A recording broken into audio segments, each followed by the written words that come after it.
नमस्कार, मैं Rahul Kulkarni. Tata consultancy services in दिनों चर्चा में है। एक उनका एम्प्लॉई उन्हीं के ऑफिस के बाहर सोया हुआ पाया गया था। उसने कहा कि मुझे ले ऑफ किया गया है, मुझे सैलरी नहीं दी गई है। और फिर उसका वीडियो, उसका फ़ोटोग्राफ जैसे ही वायरल हुआ तो कंपनी ने एक स्पष्टीकरण दिया। उसमें कहा कि इसके लिए हमने 3 महीने का प्रावधान किया था, इसको सैलरी दी है, हम लोग अपने एम्प्लॉय का केयर कर रहे हैं। हालांकि इसके बावजूद जो गेस्ट मेरे साथ जुड़े हैं वो हैं एडवोकेट हरप्रीत सिंह सलूजा साहब हैं, जिन्होंने महाराष्ट्र के चीफ मिनिस्टर को खत लिखा है। वकील साहब, आपका स्वागत है एनडीटीवी में। और उसमें उन्होंने अपील की है टीस को लेके ही, urgent appeal to protect families affected by illegal lay offs at Tata consultancy services TCS Maharashtra. तो जैसे रिकॉर्डिंग शुरू करने से पहले आप कह रहे थे कि लगभग हर दिन 90 लोगों को निकाला जा रहा है, सही है? जी हाँ। टीसीएस का हिंजेवाड़ी में सह्याद्री कैंपस में एक ऑफिस है, जहाँ पर एक पर्टिकुलर बिल्डिंग है, जहाँ पर आरएमजी के डिपार्टमेंट को उन्होंने एक केबिन अलोकेट किया है, कॉन्फ्रेंस रूम अलोकेट किया है। आरएमजी यानी कि रिसोर्स मैनेजमेंट ग्रुप। इनका काम ही यही है कि जो लोग बेंच पर हैं उन लोगों को टारगेट करना, उन लोगों को फोर्स करना कि आप प्रोजेक्ट में एलोकेट हुई है, नहीं तो आपको हम कंपनी से निकाल देंगे। और उसके बाद में पर्टिकुलरली उन लोगों का जो लास्ट इंटरव्यू ये लेते हैं या मीटिंग रूम में बुलाकर उनको फोर्स करते हैं, या तो आप रिज़ाइन कर दीजिए या फिर हम आपको टर्मिनेट करेंगे, आपका एफएनएफ नहीं करेंगे, आपका जो एक्सपीरियंस ड्रीविंग लेटर है वो नहीं देंगे। उसके बाद में आपको हम कंपनी आपको यहाँ पर सेक्टर में ब्लैकलिस्ट कर देगी, दूसरी कोई कंपनी आपको नौकरी नहीं देगी। तो ऐसे जो एम्प्लॉयज़ हैं उनके ऊपर प्रेशर बना के, उनके ऊपर दबाव बनाकर और उनके साथ अन्याय करके कंपनी इनको फोर्सफुल रेजिग्नेशन के लिए मजबूर कर रही है।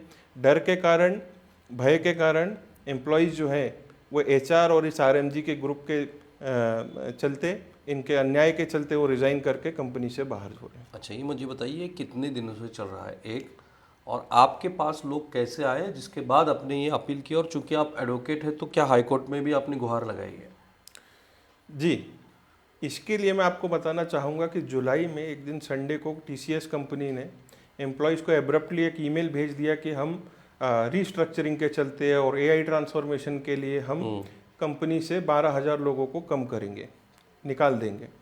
ये ईमेल आने के बाद तुरंत हमने केंद्र सरकार से रिक्वेस्ट की कि इसमें हस्तक्षेप करें, और केंद्र सरकार को पत्र के द्वारा हमने बताया कि किस अनैतिक तरीके से टीसीएस कंपनी एम्प्लॉयज़ को बाहर करने का प्लान बना रही है।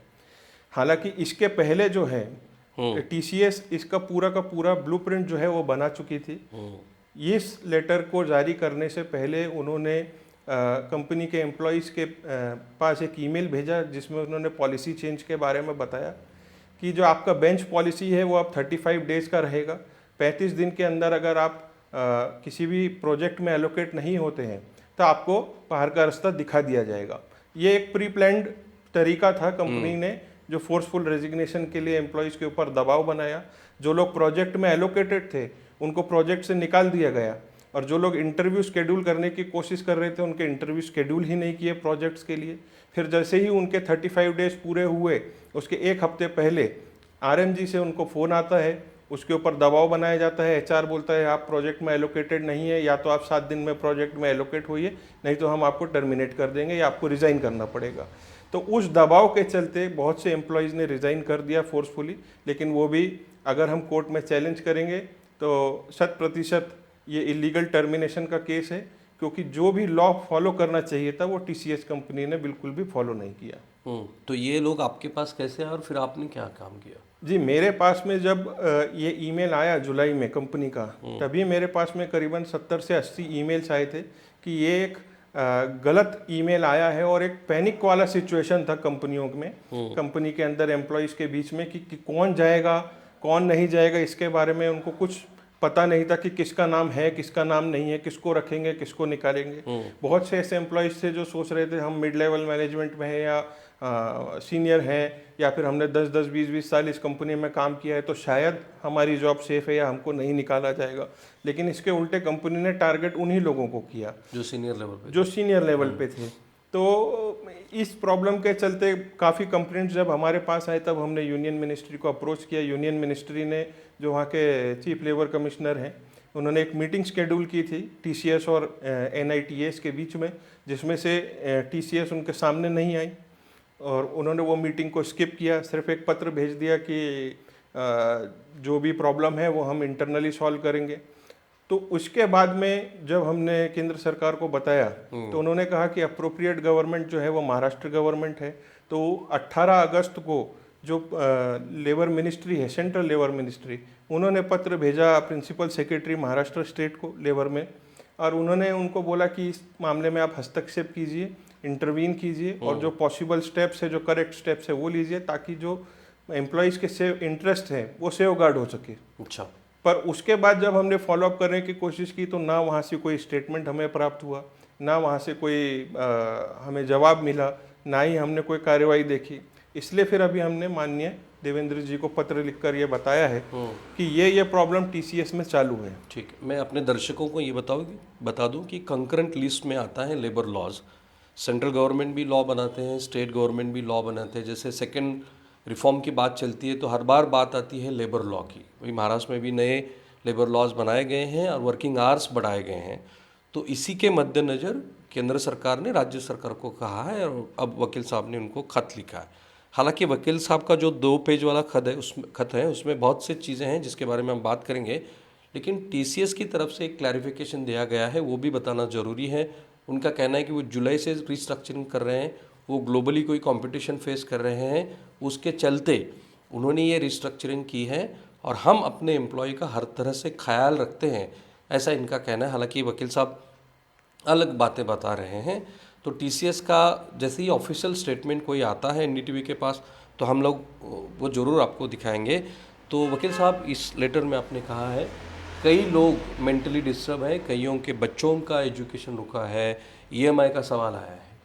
जी हाँ, करेक्ट राहुल जी। देखिए, कामगार जो कायदे हैं या जो लेबर लॉज है या इंडस्ट्रियल डिस्प्यूट एक्ट की हम पर्टिकुलरली बात करें तो वो टीसीएस को 100% एप्लीकेबल होता है। इस लॉ के तहत इसके अंदर सेक्शन 2M क्लियरली बताता है कि रिट्रेंचमेंट का प्रोसेस क्या होना चाहिए। मैं एक डाउट दर्शकों का क्लियर करना चाहूँगा कि ले ऑफ और रिट्रेंचमेंट दोनों की डेफिनेशन अलग है। रोज़मर्रा की ज़िंदगी में हम बात करते हैं कि कंपनी ने ले ऑफ कर दिया, लेकिन ले ऑफ तब होता है जब उनको टेम्पररी बेसिस पे काम हॉल्ट करना पड़ता है, वो भी वैलिड रीजंस के कारण।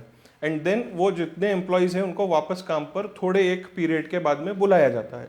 रिट्रेंचमेंट जो होता है वो जो टीसीएस कर रही है, ये वो रिट्रेंचमेंट है जिसके तहत कंपनी एम्प्लॉयज़ को बाहर निकाल देती है और वापस आने का मौका नहीं देती। अब इसके बारे में जो डिटेल्ड प्रोसेस है वो इंडस्ट्रियल डिस्प्यूट एक्ट में बताई गई है। सेक्शन 2M क्लियरली बताता है कि रिट्रेंचमेंट करने के पहले क्या प्रोसेस है जो कंपनी को फॉलो करना है। कंपनी को पहले एम्प्लॉयज़ को 3 महीने पहले नोटिस देना होता है कि आप के इस वजह से, ये पर्टिकुलर रीज़न के कारण हमें आपको नौकरी से निकालना पड़ रहा है।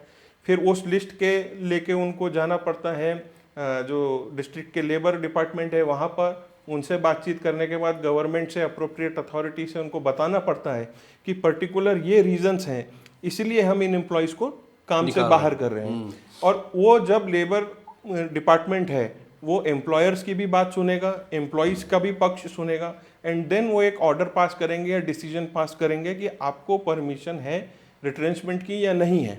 अगर उन्होंने रिट्रेंचमेंट की परमिशन नहीं दी तो ये जितने भी लोगों की नौकरी गई है ये सरासर गैरकानूनी है। और रिट्रेंचमेंट की परमिशन लेने के बाद तभी कंपनी इन लोगों को नौकरी से निकाल सकती है। अच्छा। और इस सिलसिले में जब हमने इस मैटर में देखा तो गवर्नमेंट के पास में जब हम कंप्लेंट लेके गए तो गवर्नमेंट ने तो हमें कभी नहीं बताया कि इन लोगों ने हमारे पास में ऑलरेडी एप्लीकेशन किया है या उस एप्लीकेशन के ऊपर कोई डिसीजन हुआ है या नहीं हुआ है। क्योंकि अगर राज्य सरकार अप्रोप्रिएट अथॉरिटी है एज पर लॉ तो राज्य सरकार के पास में टीसीएस को एप्लीकेशन करना बहुत ज़रूरी था, जो कि आपके मुताबिक अभी तक किया नहीं है। जी हाँ। तो हम लोग बात कर रहे थे उनके एजुकेशन और ईएमआई की। जी हाँ। तो उसके बाद में जब इन्होंने इलीगल तरीके से इन एम्प्लॉयज़ को निकाल दिया, आज कंपनी आकर पब्लिकली या मीडिया के थ्रू कहने की कोशिश कर रही है कि हमने इतने साल का सेवरेंस पे दिया या उतने साल का सेवरेंस पे दिया। पहले तो क्लैरिटी ही नहीं है कि किस एम्प्लॉय को सेवरेंस पे मिला है या किस एम्प्लॉय को सेवरेंस पे नहीं मिला है।